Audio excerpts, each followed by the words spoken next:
Why do we believe what we believe? Honestly, for the most part, it's because we're born into it. We don't choose the families we're born into, so we don't choose the beliefs that are going to be indoctrinated into us. I can honestly say I've never heard of a Southern Baptist mother and father having a child that at ages 2 or 3 is praying to Mecca every day and believing in Islam.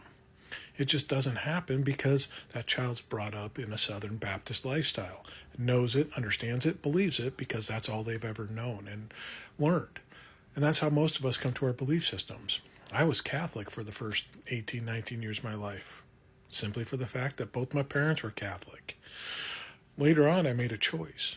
And that's kind of the thing that Christians want to say. Most of the faiths come out and say there's this entrance into adulthood, the bar bat mitzvahs, confirmation in Catholicism, these processes, traditions that we go through to pronounce our faith and accept it as this is what I'm choosing to be. But are we really choosing it?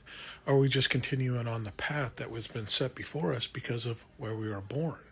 There's reasons why certain religions strive in certain areas of the world. It's because that's where they're centered at. And that's where most of these people are at. And that's what the kids are born into. And they're going to continue to propagate this out.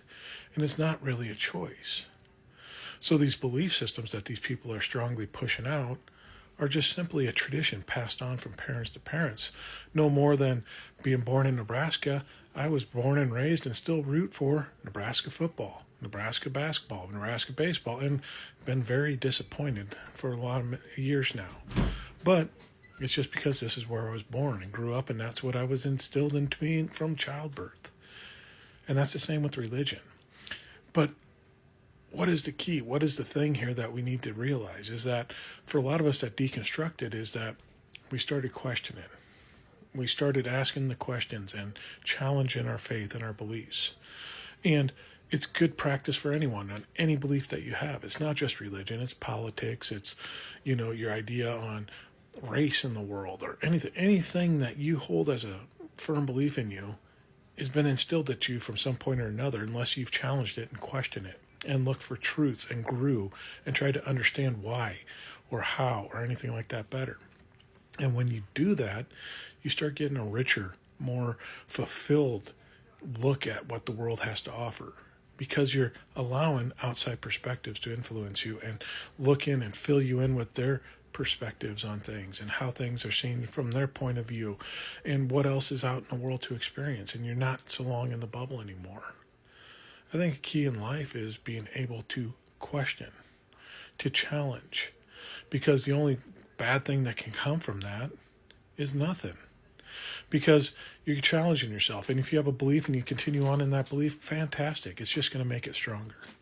It's just going to solidify it more in your heart that is true when you truly challenge it with outside perspectives. Or it's going to change your belief into something new that you just learned and are experiencing and it can grow and expound on that. It's only going to make you a better person, a more well-rounded, wise, strong in your beliefs and convictions. The people that never challenge it and stay in their bubbles have weak convictions and faiths. The people that have been diehard Republicans since birth because that's the way you grew up and never challenged it and always ostracized the left are going to be weak in their beliefs, and we see that today constantly. They're weak in what they believe and what they stand for because they never allow challenges to come in.